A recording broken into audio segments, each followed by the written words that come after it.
प्रयागराज की एक गलती अखिलेश को हरा सकती है 2027 का चुनाव। एक कदम बढ़ जाते तो मिल सकता था दलित वोट। दलितों का अखिलेश से उठ गया भरोसा। वो सिर्फ दलितों की बात करते हैं, उनके लिए खड़े नहीं होते। सपा में अब भी मुलायम सिंह की विचारधारा। चुनाव से पहले ही बिखर सकता है पीडीए का नारा। फिर से M+Y समीकरण पर पहुंच जाएंगे अखिलेश। मायावती के सहारे बीजेपी कर देगी बड़ा खेल।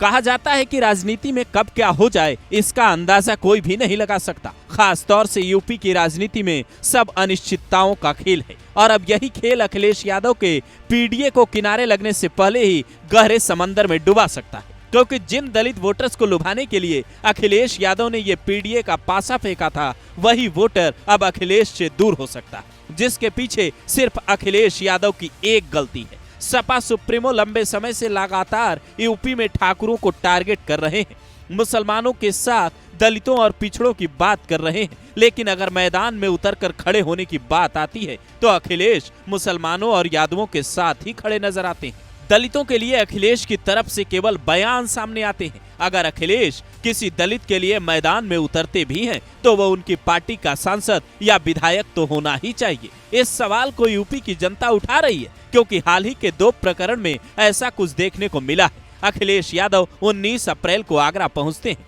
वहां एक दलित की हिम्मत बढ़ाते हैं, लेकिन वो दलित उनकी पार्टी के राज्यसभा सांसद रामजी लाल सुमन थे, जिन्होंने राणा सांगा पर विवादित बयान दिया था, जिसके बाद करणी सेना ने सांसद के खिलाफ मोर्चा खोला हुआ है। आगरा जाकर अखिलेश यादव कई बार दलितों की बात करते हैं, कई बार बाबा साहेब भीमराव अंबेडकर की बात करते हैं, लेकिन उसके अगले ही दिन जब 20 अप्रैल को अखिलेश यादव प्रयागराज पहुंचते हैं, वहां जाकर प्रेस कॉन्फ्रेंस करते हैं और इस प्रेस कॉन्फ्रेंस में ठाकुर जाति को निशाना बनाते हैं, तो दलित समाज के लोगों में एक उम्मीद और उठती है कि शायद अखिलेश प्रयागराज के इसौटा गांव में जाएंगे, जहां 12 अप्रैल को एक दलित मजदूर की हत्या करने के बाद शव को जलाने की कोशिश की गई थी। लेकिन अखिलेश यादव इन लोगों की उम्मीदों पर चंद घंटों में ही पानी फेर देते हैं। वो अपनी पार्टी के प्रदेश अध्यक्ष की बेटी की शादी में तो जाते हैं, लेकिन अपने बेटे को खोने के दर्द से तड़प रहे उस पीड़ित दलित परिवार के पास नहीं जाते, जिन्होंने अपने जीवन का इकलौता सहारा खो दिया।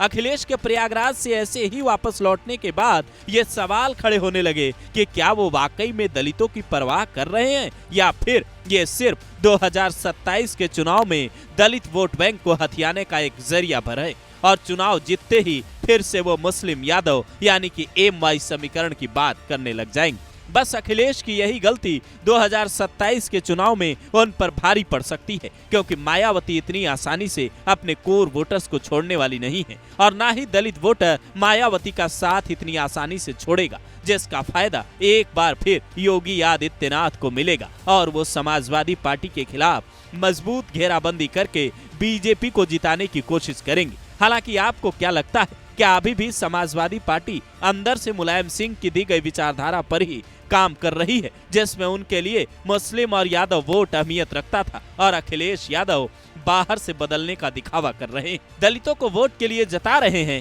कि वो उनके हितैषी हैं, जबकि अंदर की सच्चाई कुछ और है? या फिर वाकई में अखिलेश यादव अब मुसलमान और यादव के साथ दलितों के सच्चे नेता बनने की राह पर चल रहे हैं? आप अपनी राय कमेंट बॉक्स में जरूर लिखें।